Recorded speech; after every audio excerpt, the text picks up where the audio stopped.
So it would appear that my car is cursed.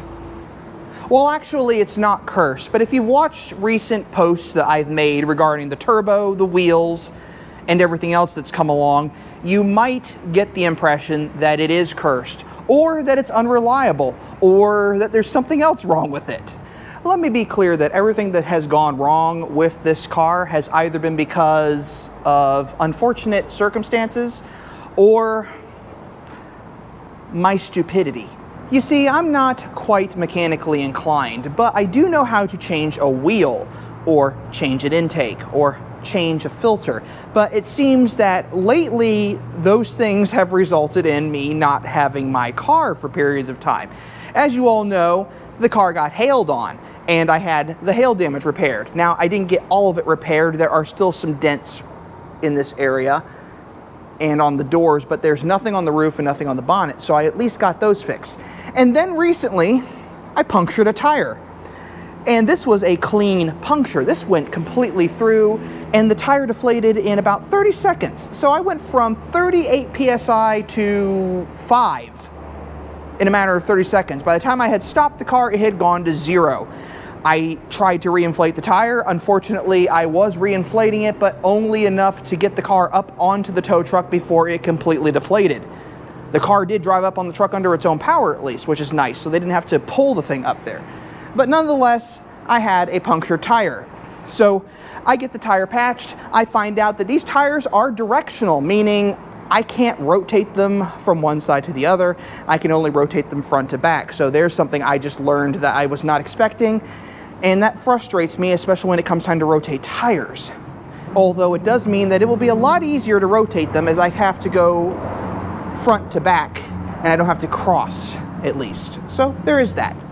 Along with this, I've had the dents, as you all heard about, and earlier this year I had the turbo damage, which I will now show you what's been fixed under there, and eventually we will do a video on upgrades to the car. Now, as you can see, I love these white wheels. They are filthy, filthy, filthy, filthy, filthy. They're so hard to clean. I cannot keep these clean to save my life. Literally cannot keep them clean to save my life. Underneath the caps, though, they look sparkling. They look perfect underneath the caps.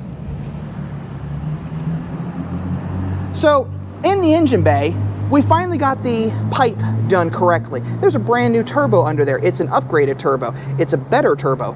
The technician that installed it had to then modify this pipe to fit that turbo, because every single one of those turbos is just a little bit different than the OEM in terms of the flanges. So you had to do things differently.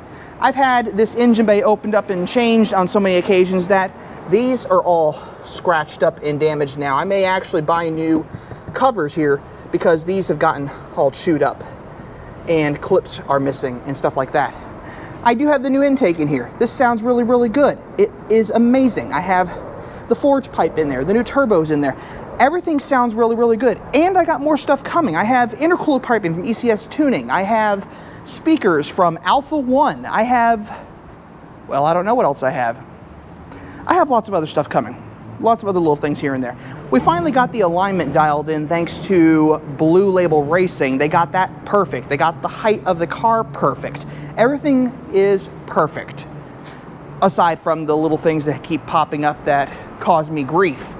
So there's that. Those things are going to need to be addressed at some point. Will I be able to tune the car? Who knows? At some point I might be able to. But in the meantime, I am content to try to keep it clean, and I need to rewash it after I just washed it today and bird crap all over it again. But it'll get there. Otherwise, it's a great car. It would seem that the car is cursed, but really it's not. It's just the fact that these little things keep happening to me. So maybe it's not the car, maybe it's the driver that's cursed in this instance, but let's not go there with that. Let's just enjoy the car, drive it, have fun with it, and hope for the best. I just rolled over 80,000 miles, so there will be a video on that as well. In the meantime, I am down here in the West Bottoms of Kansas City. It is almost September. The haunted houses are going to be opened up again, and if you're looking for a good place to come down and take pictures of your cars, the West Bottoms is still probably one of the best places to do it. So definitely take advantage of that. As you can see though, this car looks amazing down here under the viaduct. So until next time, thanks for watching. And if you like what you see, check out more content on this channel at the end of this video.